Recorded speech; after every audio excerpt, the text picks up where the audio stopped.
Yo, GG, everyone. Thank you for pulling up to another episode of GC Crypto. My name's Craig. Obviously, Greeny's away in Europe, still in Spain on holiday.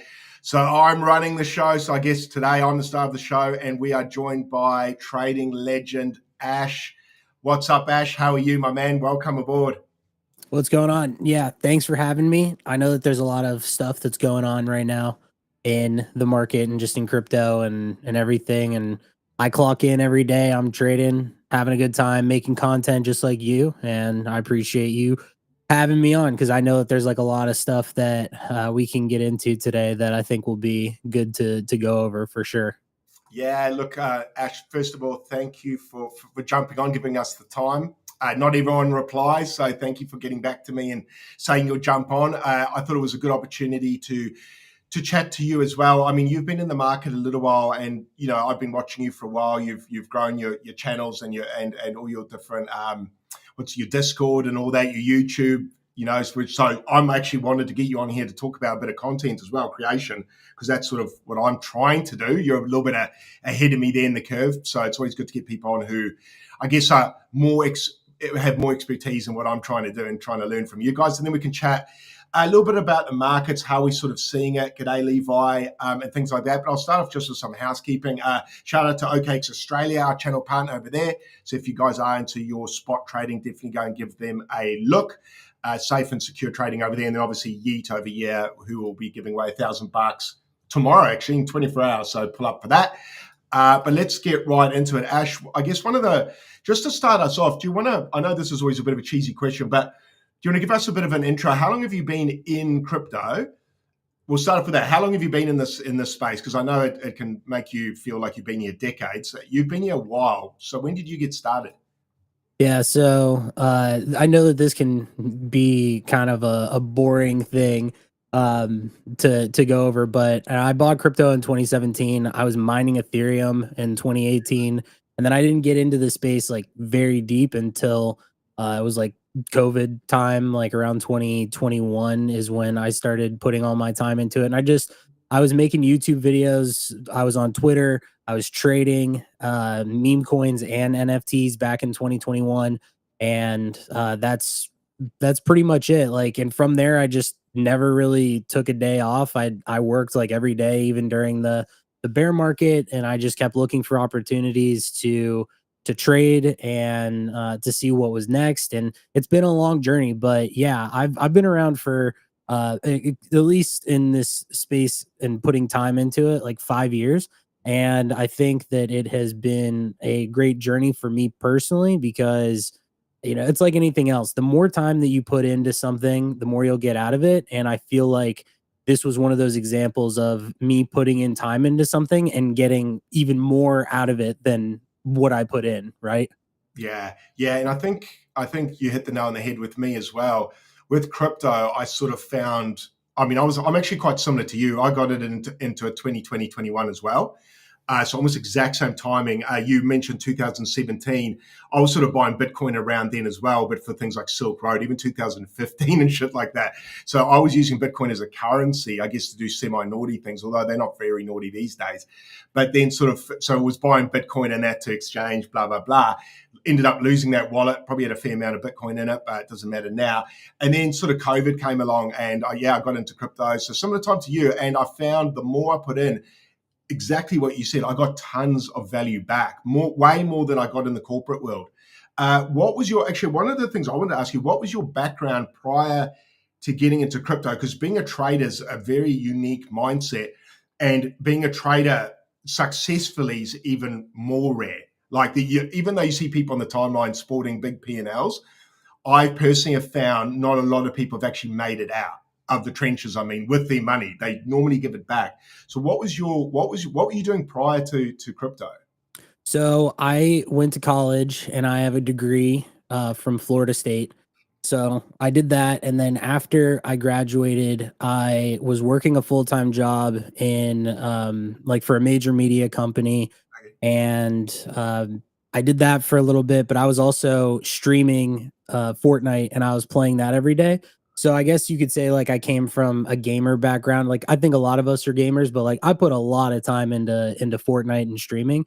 and I was never really great at it, but I felt like I was better than most people, and I think that that's kinda like where I land in crypto too, where I think I'm really good, like, honestly, like, I think I'm a good trader, but I also know that there's, like, there's, like, some people that are just insane that are making, 20, $30 million, so it's like, you kinda have to, y you have to, like tone down your expectations a little bit, but I definitely am happy with where I'm at and my skill level. Of course, like I'm still trying to get better every day, but yeah, the background really came from gaming, and as you know, a game like Fortnite, it's like there's much different skill levels. Like you have people that are brand new, you have some people that put in like what I would say is more than the average amount of time, and then you have the people that are just like insane.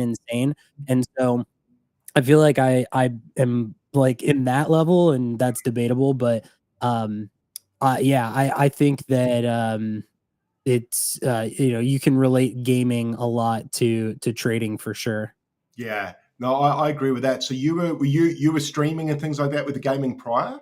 Yeah, Yeah, yeah, cool. Okay. Yeah. So yeah, but I had no trading experience prior to 2021 at all. gotcha. And was it what was it that got you to was it were you trading when you came, did you start off trading NFTs or meme coins, or was it Bitcoin and altcoins? What sort of got you hooked? Which Yeah, so I like I said, I knew what crypto was, and I did like mine Ethereum at the that's right. time for like a little bit, but I didn't get back into it until there was actually somebody that I knew in gaming that was shilling NFTs, and when I saw that, I like reached out to them, or like they reached out to me or something like that. But I basically reconnected with somebody that I knew through my network that was like talking about NFTs, and I just stopped what I was doing that day and I went into it. And then, I bought an NFT, lost money on it, but I was like, but there were other people that made money on it. So then I kind of went down the rabbit hole. So I think a lot of people have different stories about that, like how they get into it. But I had previous knowledge of crypto and everything, but I felt at the time that it was one of those things. I was like, well, I don't have enough money to like invest at Mhm. that time, and then it hit me, I was like, "Wait, this is a way to where if you have what much less money, you can turn your little money into a lot of money," which is what ended up, like, happening, so, yeah. What was the first NFT you bought? Do you remember? Yeah, it was called, Badass Bulls. It was an Badass Bulls. Yeah, it was an Ethereum NFT, and it was just like pixelated bulls, and I traded those, and then there were a couple other ones that I don't remember like off the top of my head, but like obviously like whatever. But yeah, like there were a lot of the original like NFTs. I remember there was like Al Capone's. I don't Yeah, know if you I don't yeah. know if you remember those, but like there was that, and then there were a couple others that are just like slipping my mind, but I was pretty early into that, and then just like many other people, I was grinding for whitelist for a Yeah. lot of stuff because I didn't at the time. It's not like I had a lot of disposable capital, so I was grinding discords and I was looking for ways to get a whitelist for NFTs because for people that may not know or watch or know what I'm talking about, you used to be able to get a whitelist for an NFT, buy it for $100, and it would immediately be worth like 5 grand. It was And so amazing. yeah, those days were so different. And I feel like there's still a group of people that are out there that miss those days and are kind of like having a hard time moving on from it, even though it was so long ago. But Mm. yeah, those days were awesome for sure. I remember that. If I'm right, I'm thinking you're probably referring to around 2021 Yeah. with the whitelist. I was the same. I was a bit retarded though. I didn't actually end up grinding whitelists that much. I ended up focusing on another sector. It was actually ended up being as stupid as the sounds VV NFTs. I got into those I really. remember those. Yeah. Yeah, made good money on them, but focusing on that, I missed Bored Ape Yacht Club and all that because I was focusing on, and I even had, I'll tell the story a little bit. I had about 8 Bored Apes saved on my screen, and I was saying to my wife which of these 8 I was going to buy. And I remember her saying, "Oh, come and have some lunch, blah blah blah." And I left it and just never came back and bought them. And I was like, "Fuck!" They were about 1 ETH each. And then the big Giga run went, and I was like, "You, I didn't," because I just got into the market. I didn't have bucket loads of ETH. I didn't have much Bitcoin. I didn't have much money actually. You know what I mean? I had a little bit, but not a lot. So when Bored Apes ran, I was like, oh fuck, I missed it. And it's one of those moments. Everyone's got the story where you're like, fuck, that was the one, right? Like that was the entry, the exit. I mean, who knows? I would have fucked it up probably. I probably would have sold too soon. Let's be honest. But Yeah. I was there for that. And then I remember friends of mine doing what you did and like grinding like up till, because I'm in Australia, so they'd be up to like 5 a.m. grinding whitelist and then going to work on an hour's sleep. But the thing was just what you said. If you managed to get that whitelist, you pretty much teleported to 5,000, 10,000 US from $100 mint. It was that for me was probably the most retarded money I've seen just about in crypto, apart from apart from the meme season that was to come. That was like just seeing normal people print was pretty cool.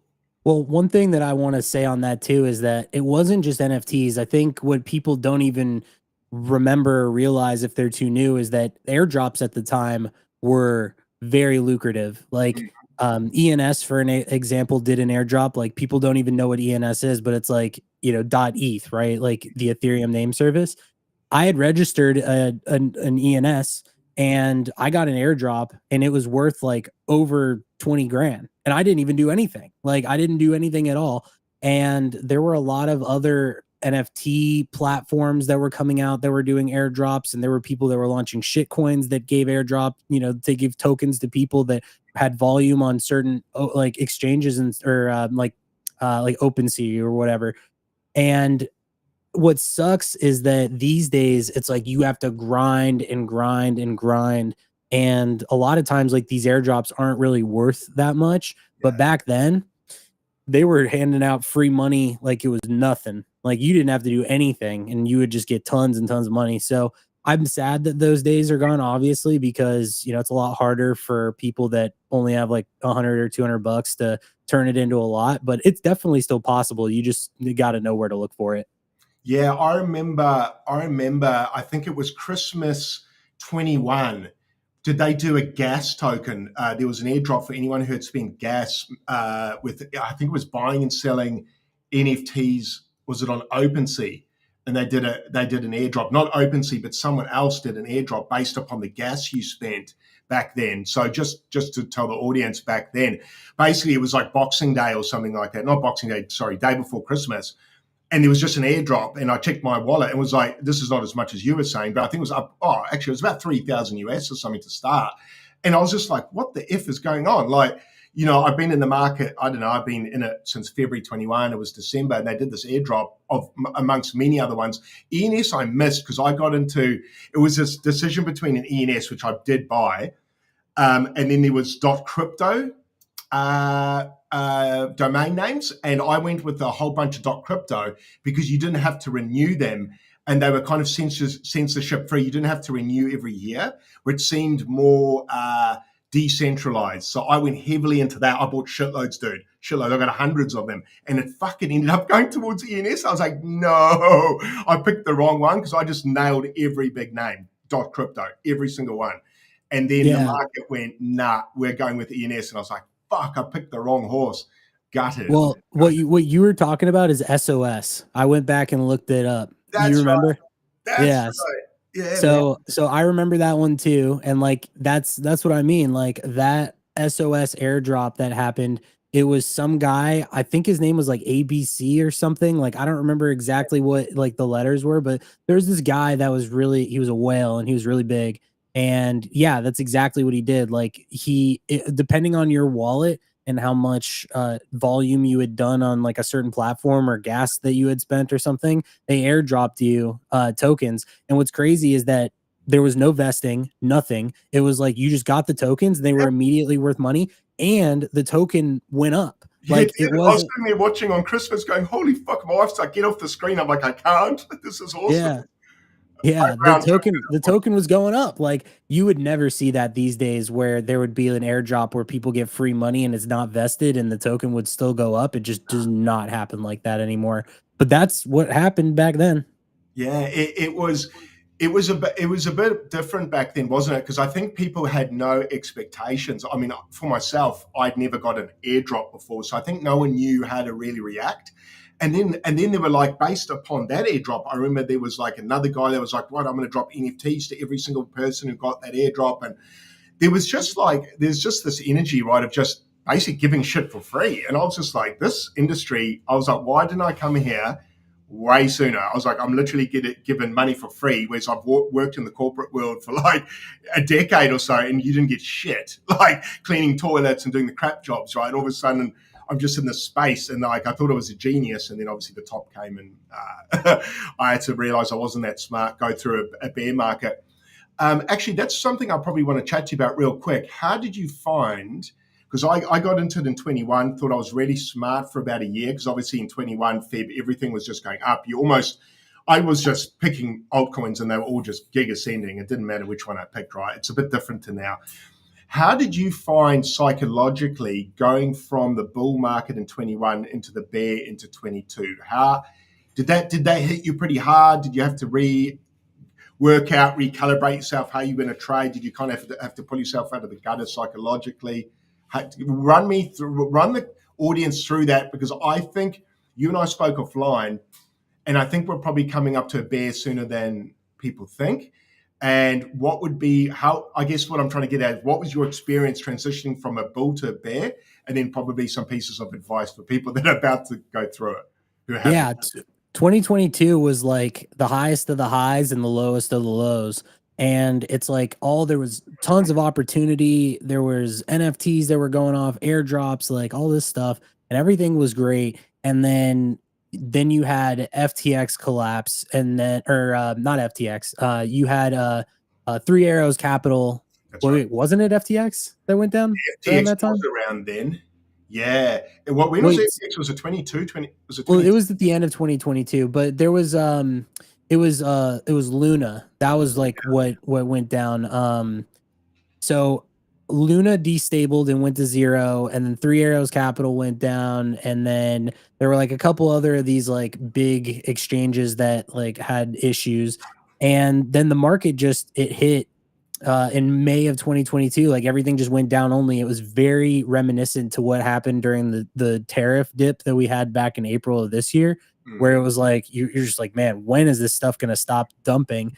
And everything is great in the market and you feel good about yourself until you get caught, for lack of a better terms, like with your pants down, right? Like you are not prepared for your portfolio isn't prepared for a drawback. um Everyone thinks that it's going to go up forever, and then you come into this spot where it's like the market dips and you haven't sold enough, and so you'll say, oh well, I'll just hold and I'll wait for it to bounce, and then it just keeps dumping and dumping and dumping, and then a lot of people end up selling the bottom because they get so scared that they don't know what to do. And so for me personally, it was honestly like the worst part of my like worst time of my life, because I was definitely over leveraged, and I was new to trading. So I was thinking like, oh, I'm early to this crypto thing. Like there's gonna be like mass adoption and all this stuff, and you kind of get lost in the sauce. And I mm, think that's why a lot of people this cycle, I've been saying it like crazy, like take profits, swap any profits to stables. Realize that the market has been going up for almost 3 straight years with no massive pullbacks besides the tariff thing. And so yeah, it was really tough. And the worst part, and I'd say this in my videos too, but one of the worst parts about the bear market is when there's not as much opportunity and you've made friends from the bull market, and then you hop on calls with them and you're like, hey man, what's going on? And then it's like all you can do is talk about like we should have sold this and like we should have sold this. And it's a very sobering experience when you go from up here to down here, and it's very bleak. Like there's no bounces in sight. It's just so anyway, it was the biggest thing that I learned this cycle was from 2023 to 2024. I was still like, whenever I was trading and making money, like I would just swap it to Solana or something, and then Solana would keep going up.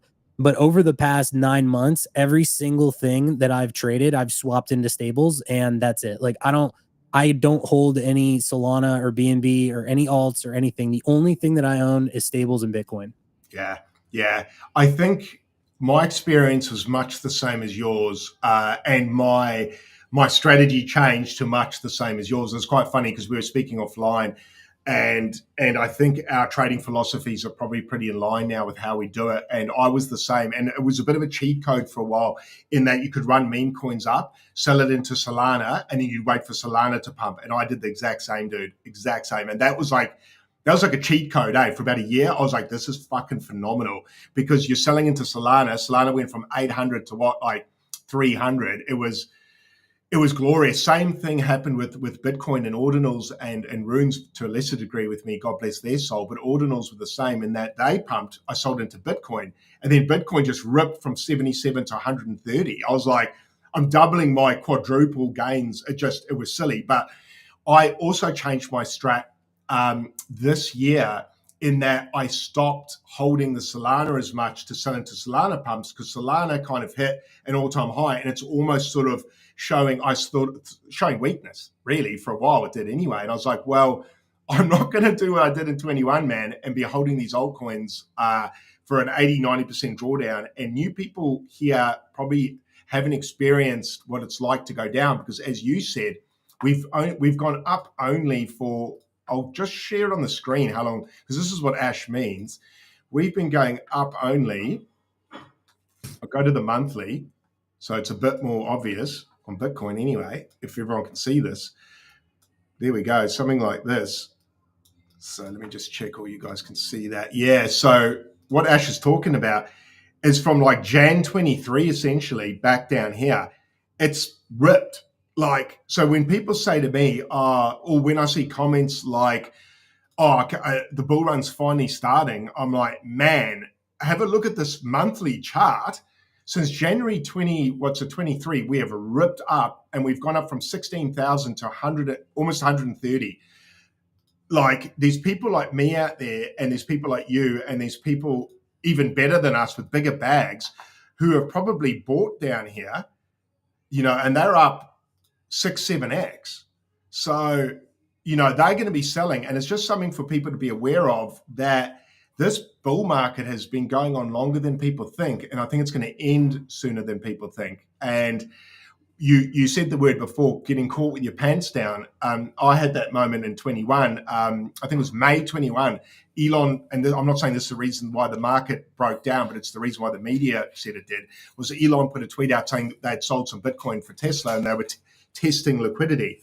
And so Tesla sold. The bullish news in 21 was Tesla bought Bitcoin, and everyone was like losing their minds. And new people in the market are probably like, who cares? All these companies are buying Bitcoin now. But back then, hardly anybody was. So for us in the market then, we were like, this is the greatest. And then he sold, and the market dumped. Not saying it dumped because he sold. I don't think that's the case at all.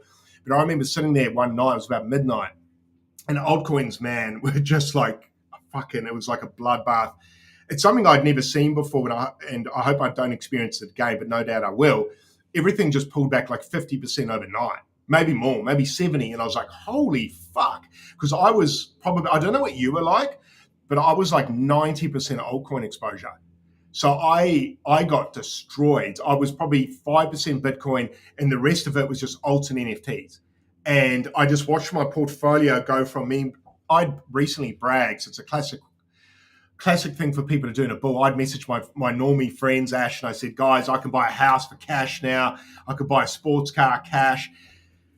Fucking 3 months later, I could only buy a car. So it was one of those moments where I realized if you start sending massive P&Ls, take profit, man. And you probably felt that. And so for me as well, I experienced that drawdown. And for anyone listening, take profit, man, because that sucked. I remember saying to my wife, what do I fucking do? Like, we're down 70%. Do I keep holding in that? And she's like, look, trust your gut, blah, blah, blah. And, thankfully for that. And I held, and actually, thankfully, we had another bounce. And I think I had to wait until December that same year for us to start to pump again into the end of year, into Q4. And I managed to get some exits, but they were nowhere near what the top was for me. So I learned a valuable lesson there about taking profits. So exactly what you've been doing, I've been doing.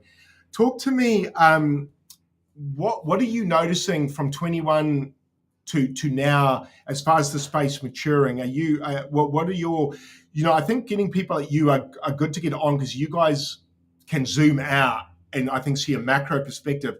Have you seen much of a change in the way the market operates with the ETFs coming in and the call it the maturing of the market? What have you sort of noticed? Yeah.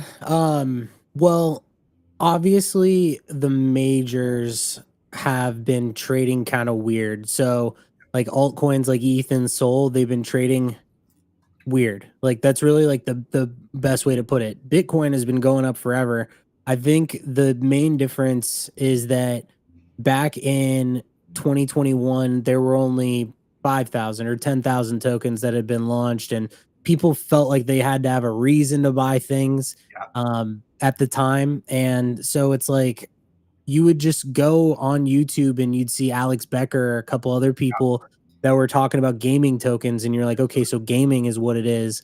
And now there have been millions and millions and millions of tokens that have been launched.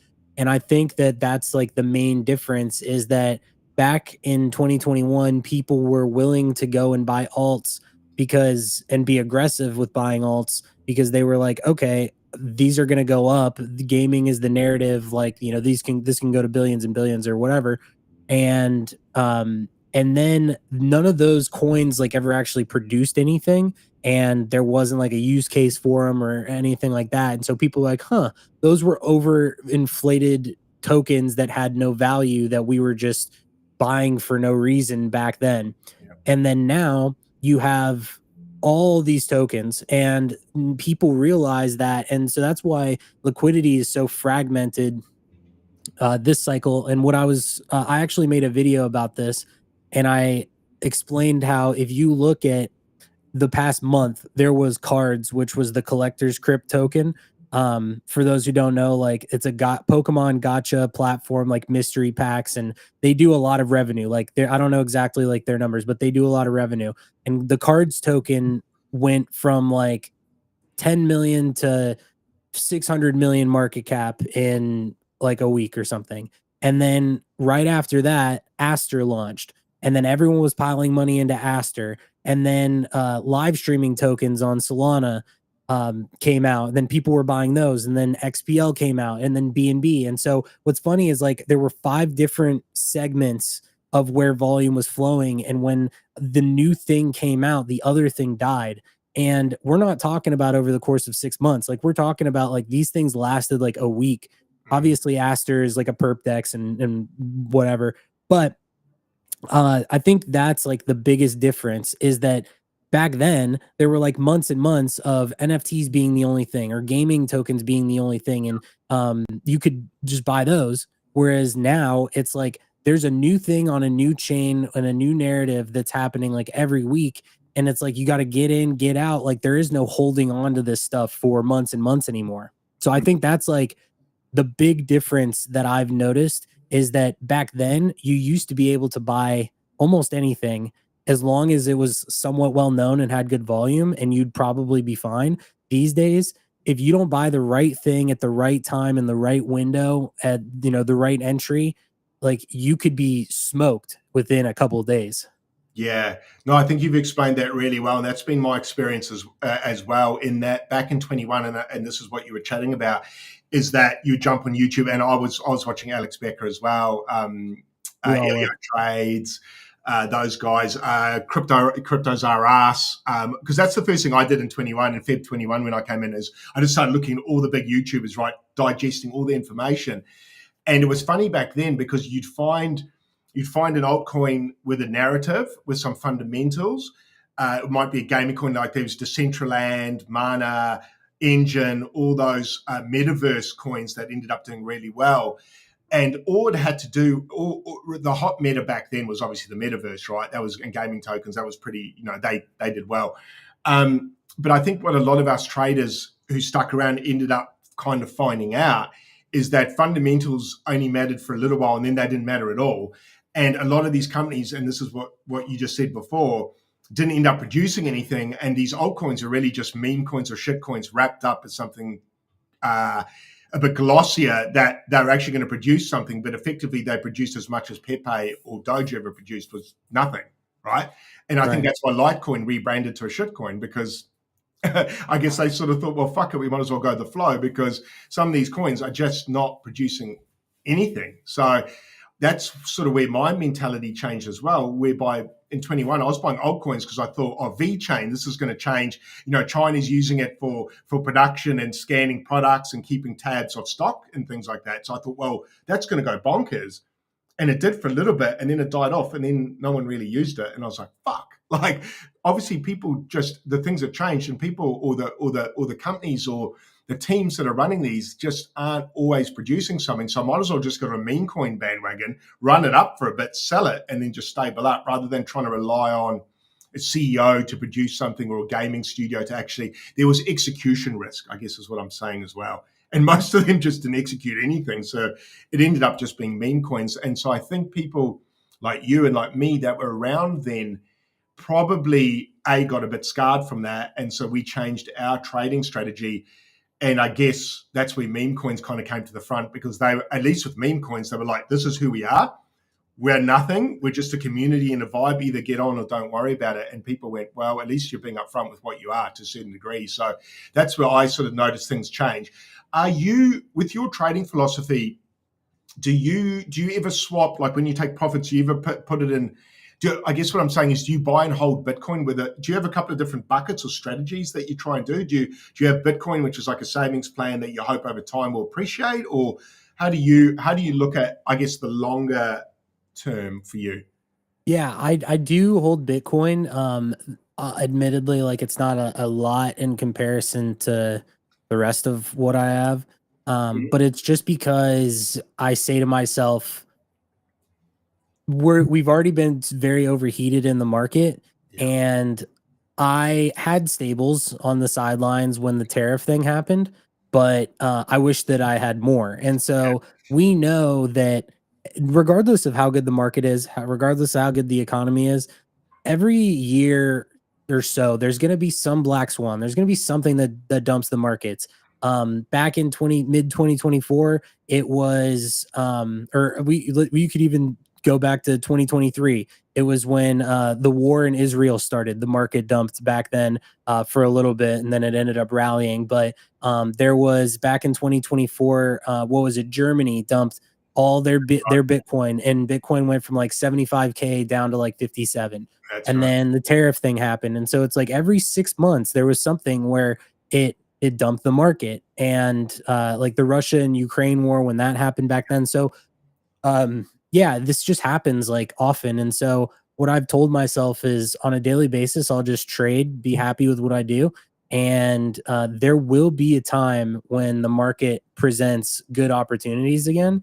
And I just think with where we're at now, we're so late and everything. We're so late in the cycle. And while there's money to be made on a daily basis, the upside from here, in my opinion, is not worth being fully exposed to the market when the downside, in my opinion, is huge. Like Yeah.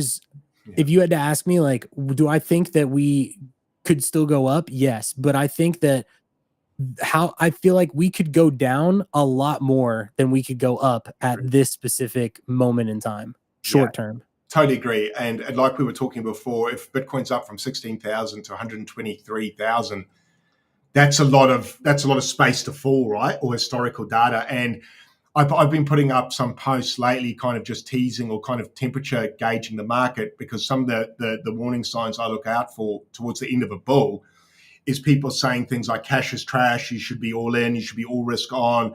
This time's difference, one of my favorites. The 4-year cycle's broken. With the ETFs, we're not going to have a bear market like we used to, although we've had a bear market every time since the start of the markets. Hundreds of years of data has shown we always go into a bear market, but for some reason this time we're not going to. I don't know why. Apparently, it's the ETFs that are going to prop us up, although the inflows and outflows typically mark tops and bottoms. So they're retail as well, so they get it wrong. So for me, ETFs, although they're extremely bullish, their behavior is still very much like retail. So it's not like they come in the lows and buy up. They sell the lows and they buy the highs. So it's an interesting time, and it's comments like that that make me not nervous but aware that the cycle's coming to an end. And I'm starting to notice on the timeline, people are starting to sell shame a lot harder. So I put a post up the other day saying took some profit on Bitcoin at 123,000 because it pumped there again, 123, 125. And I got sell shamed harder than I had prior. And so I started to think, yeah, this market's getting a bit irrational now. And it definitely coincides with me thinking we're fourth quarter now and time's ticking. And like what you said, I don't want to get caught on the wrong side of the trade, go heavy into Bitcoin or alts, and then those pull back. So I'm the same as you. I've been taking profit, and mostly daily, like you, I've been taking it into stables just for safety because I want big bags in the bear. Just to transit, what's your, and this is might catch you off guard, and it's quite a yuck question, but it's kind of just so people can kind of get maybe a realistic take on where things are, what I consider realistic. What do you think? Some napkin math. Where do you think the top is, Ash? Where is it going to be? Is this the top? What does your gut tell you? Is it 137, 150, 180? What do you get? What's your bullish take, and what's your sort of middle of the ground sort of take? Where you think? Yeah, I don't know about. I'm not really good with predictions like this because it depends on so many things. I feel like what's going to end up happening is there's a couple things. One, going back to what you were saying before, everyone talks about ETFs and everything and inflows and countries and all this stuff.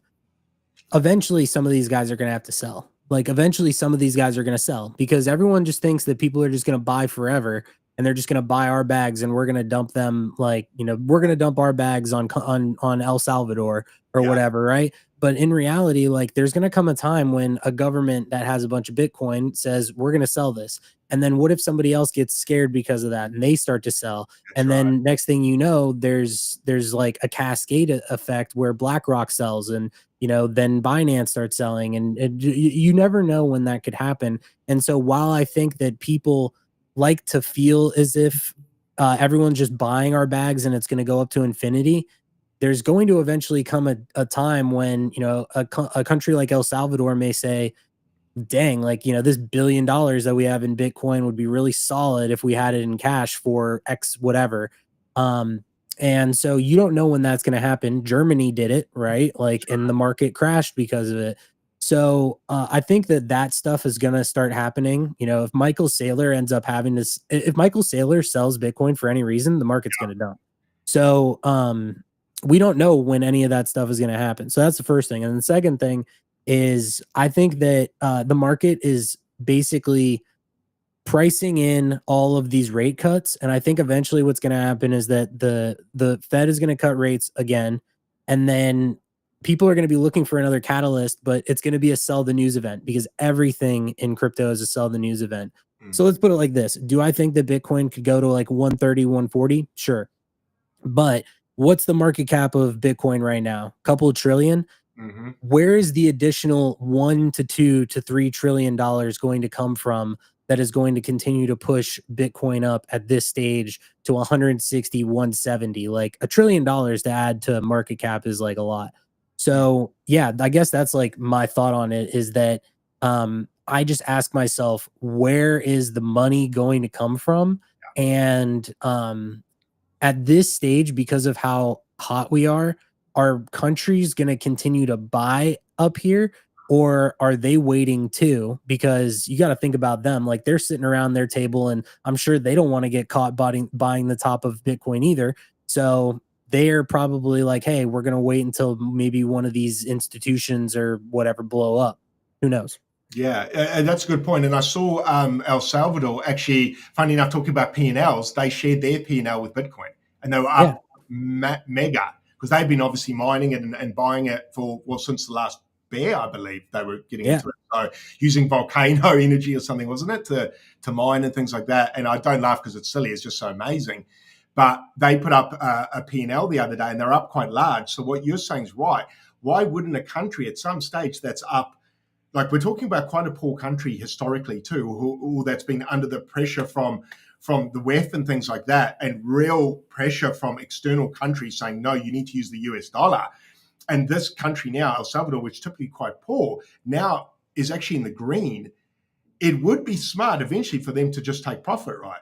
Like you and me, eventually they've got to look around. And like you said, they're going to be having conversations exactly like we're having right now, going, should we just get Of out course. with these billions of dollars, trillions, like, and Yeah, come of course.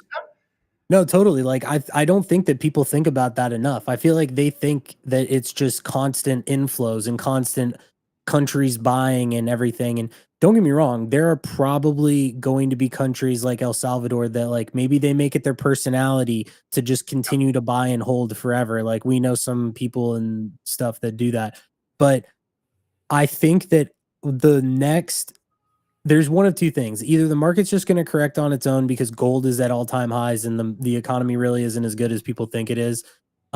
Or there's going to be forced liquidations like we saw last cycle. And there's going to be like a lot of different institutions that get caught either being over leveraged and maybe they like for example, like we don't know if like I'm going to bring up like a random situation. Like what if El Salvador, like their average cost is like 100,000 and they're super happy and then the market dumps and it's starting to look like it's going to go to like 105 and they're like, well, maybe the market's dumping here.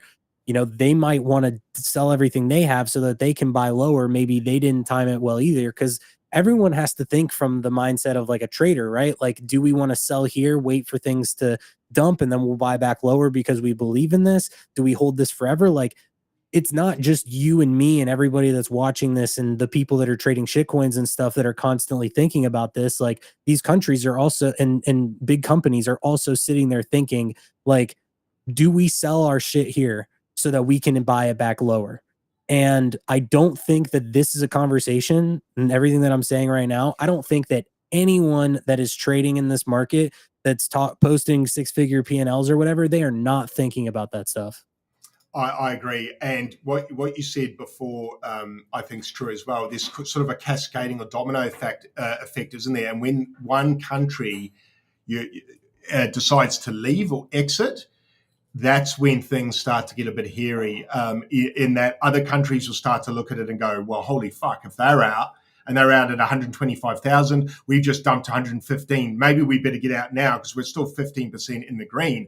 God forbid we don't want to go into the red when we've held for 2 years, which is how I would think. So they get out.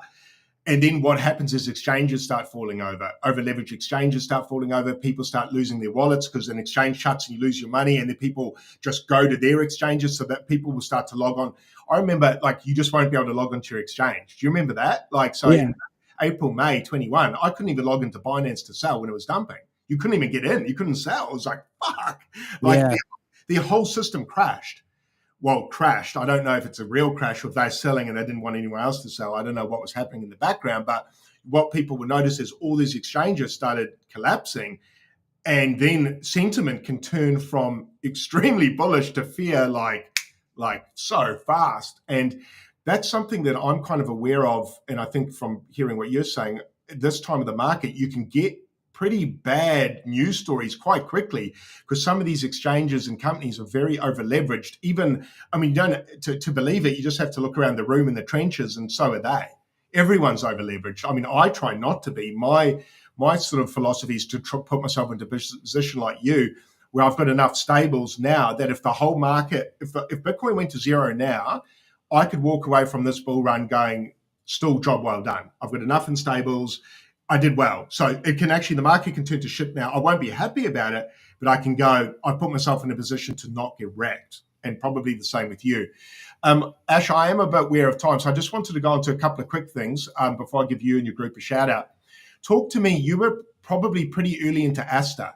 Now, what I find interesting with people, there's certain people that probably have a history of being early to things, and I want to say you're perhaps one of those. Sometimes it's hard to teach gut, and sometimes it comes with wisdom and time on the workbench. It's time in the saddle. But for the new people out there, or not even the new people, for the old people out there, what do you look for to find things early? What are some of the things you do or look for, or what led you to Asta? So sort of give us some tools that the new people perhaps can use that you use to maybe find new things. If Yeah. there So even is anything. Yeah, so when Aster launched, I had never heard of it prior, if I'm being honest. I saw that it launched and I saw people that were tweeting about it. And I do this thing where whenever I see something new, uh, I will stop and I'll look into it very briefly. And I looked into it and I was like, okay, this is Binance's perp dex. Like, this is probably not just a drop in the bucket. And its market cap was super low. Um, I bought into it and I made good money, but I sold way too early. And I think it's just because I'm a habitual profit taker.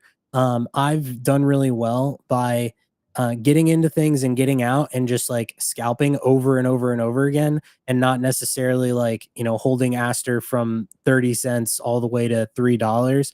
Um, just because I really prefer to buy something, and when I'm in profit, I'll sit there and I'll say, am I happy with this? And Mhm. even if I think that something has legs, a lot of times I'll still just sell because I don't want to get married to anything that is that you don't really know how it's going to go. Mhm. And so what I just know is that every 3 to 6 months, there's something new. There's a new narrative, there's a new chain, there's a new protocol, there's a new whatever. Yeah. There's, on even on Solana, like, it went from celebrities to streaming to AI to just like Ponzi's to like all these different things. And so what people will normally do is they'll fade everything and they won't bridge and they won't try new things because they're just like, well, I just want dog coins to go up, or I like AI coins, and so I'm only going to buy AI coins because it's what I understand.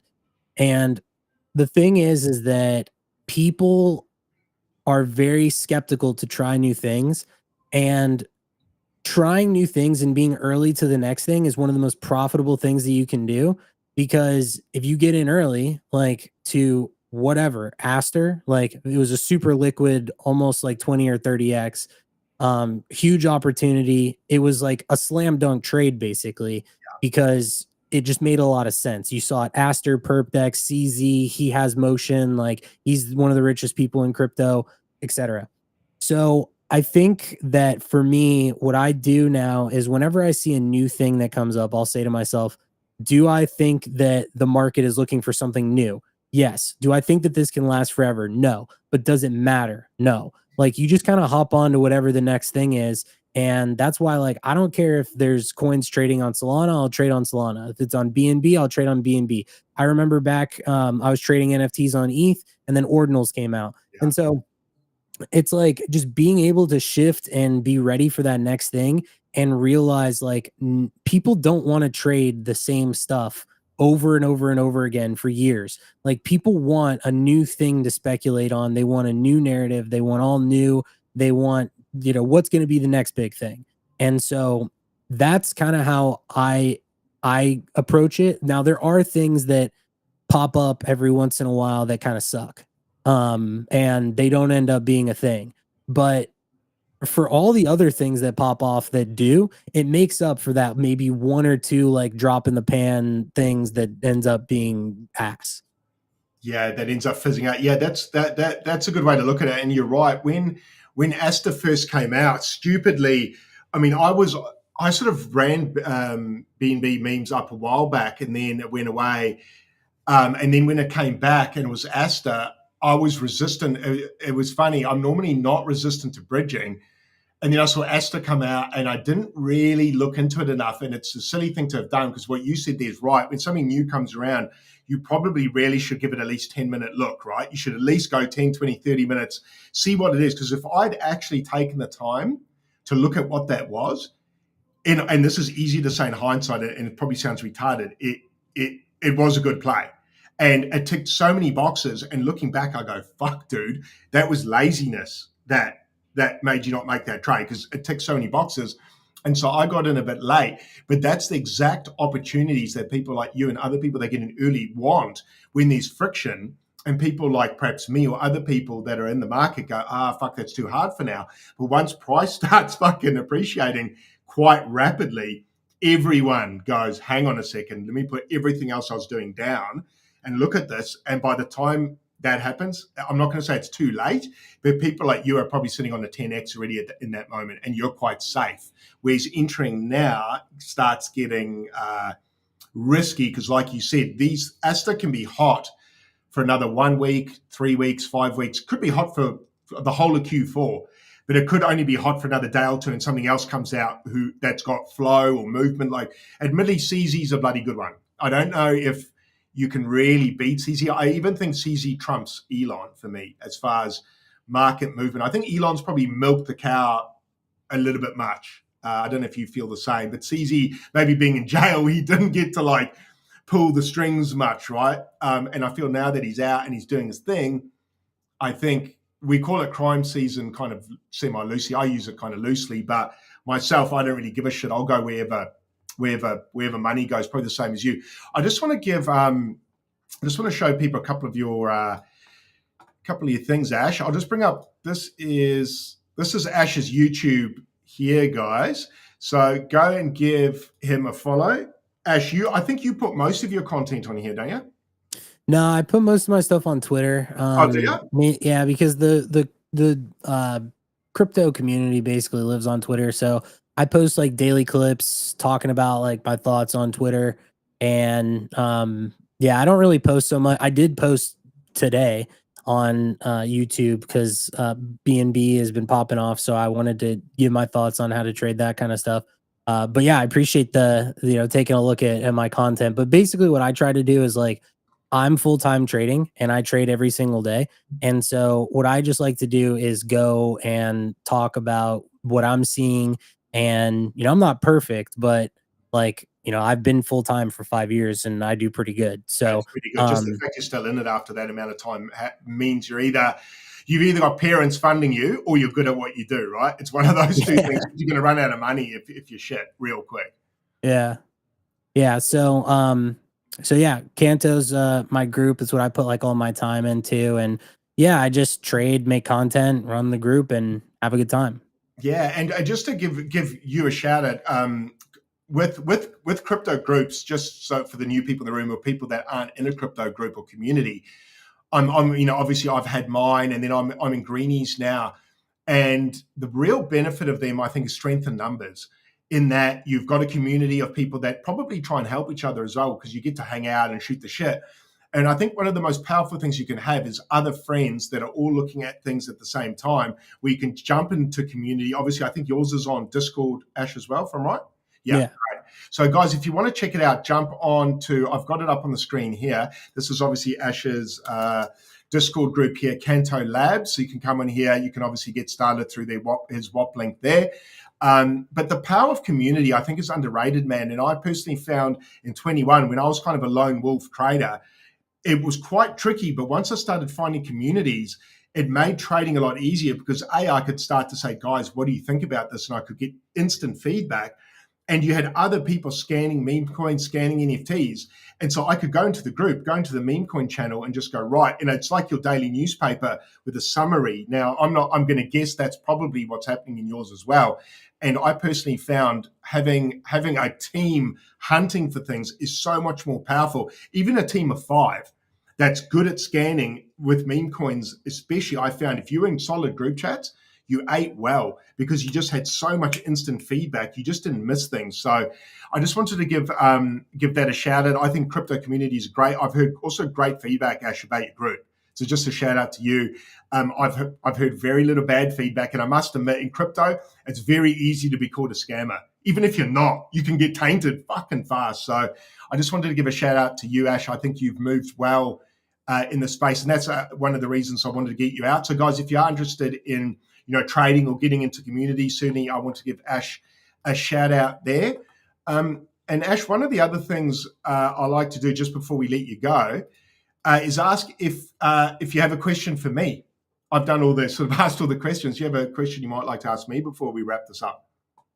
Yeah, well, it's interesting. Yeah, because it's whenever you do stuff like this, you don't know like exactly how the flow is going to be. I think like the big thing that I like to ask people is about like, what are their goals on like a daily basis, and then what is like the long-term goal, because we talk about the market and understanding this stuff and making content, doing all this stuff, but it's like, what's the point, right? Like, why do you do what you do? Like, if there's somebody that is in my group and like they'll ask me questions, I'm like, well, what is your goal? Like, what are you trying to accomplish? Like, You know, are you trying to make like a little bit of extra money? Are you trying to get like super rich? Like, how much time are you putting into this? And so I always like to understand, like, from other people's standpoint, like, why do you do what you do and what's the goal? You know, like that kind of thing. Really good question, because obviously the why is what makes them buy. My why is really easy. My why is my family, my son.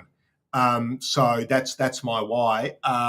But why did I come to crypto? I saw crypto as an opportunity to get out of a financial vehicle that I disagreed with. I'm 40, so I saw the financial crisis happen in 2008. I was very young, but I didn't like the fact that banks got a bailout. I don't like the way things operate. I don't like the way cash works. Obviously the value going down, the printing, et cetera, et cetera. And also COVID came around, and I found that as time went on, I kind of figured out that I thought governments were in cahoots with some things that I didn't really like. And I saw crypto as an opportunity to make a statement, but with my wallet. And so I guess I first came into it from like a rebellious point of view. And then which I think is probably quite common in this space. I was always a bit of an outlier with the corporate world. I didn't always fit in. I was a bit loud, gave my opinion too much. I speak a lot, as you can tell, Ash. But I saw it as an opportunity to make money. And I went full time in 21. So how many hours I put in? I'm probably like you, too many, way too many. So anywhere between 8 hours and 16 hours a day. Sometimes it's less. But I love what I do. So it's kind of like, as cheesy as it sounds, everyone always told me to get a job that didn't feel like a job. And I didn't really understand that ever. All through my corporate world life, I was in sales, I owned businesses, I owned gyms. Just even though I owned those businesses, they never felt like I truly loved it, if that makes sense. Like I wouldn't have died for it. I'm not saying I died for it, but just about. But then I found this space, and I found that A, I could have a voice. B, I liked what crypto stood for, and I liked the people in the space, in that people were kind of forward thinkers, outside of the box thinkers. And I guess it just resonated more with me. And then I saw it as a vehicle to financial freedom. And I've definitely made more money in this space than I ever would have made working for someone else. So to answer your question, my whys are, I saw it as an opportunity to make more money here than I ever could make somewhere else. And I could have fun while doing it. And I really, really enjoyed it. And so kind of by mistake, I got into it and then found I enjoyed it. And then I stayed. And the longer I stay here, as the space matures and these ETFs come in, I kind of think, fuck, I made the right move. Right. I think I made the right move. And getting it into 21 was such a risk, because I quit my job. And I said to my wife that morning, I'm quitting. And she was like, are you sure? And I said, yeah, I'm going to go full-time crypto. And God bless her soul, she's gone, I back you. And I've gone, fuck it, let's go. And so I did it without a parachute. And I think that was the most important thing to do for me, because I'm the sort of person that if there's a safety net for me, I'll fuck around. But if there's no safety net, I will die to win. And so that's where it's a good thing to have and a bad thing, because I'm quite obsessive compulsive. So I can kill myself doing it. But so far I'm not dead, and so far it's working. So sorry, that was a really long-winded way of answering your question. But well, two things on that. First, I'm happy to hear that you are taking care of your kid, and I'm sure you're giving him a great life, him or her, because I didn't know what you said. I don't know which one you said, but the other thing is about like not having a parachute. I think a lot of people that want to make big money are not willing to go all in. And I was the same way, where it's like I didn't have anything when I got into the space really either. And so I think it was one of those things that, like, if I had lost everything, like I would have been in the same spot. Like I would have been working still. And I just told myself, I'm like, this seems like the best bet. And I want to bet on myself and I want to make it work. And one of the similarities in people that I've talked to that do end up having success in the space over time is that they basically said like all or nothing. Like I'm going all in. I'm going to give all my time to this. I'm going to make it happen. And then a lot of people that are kind of like, 1 foot in, 1 foot out.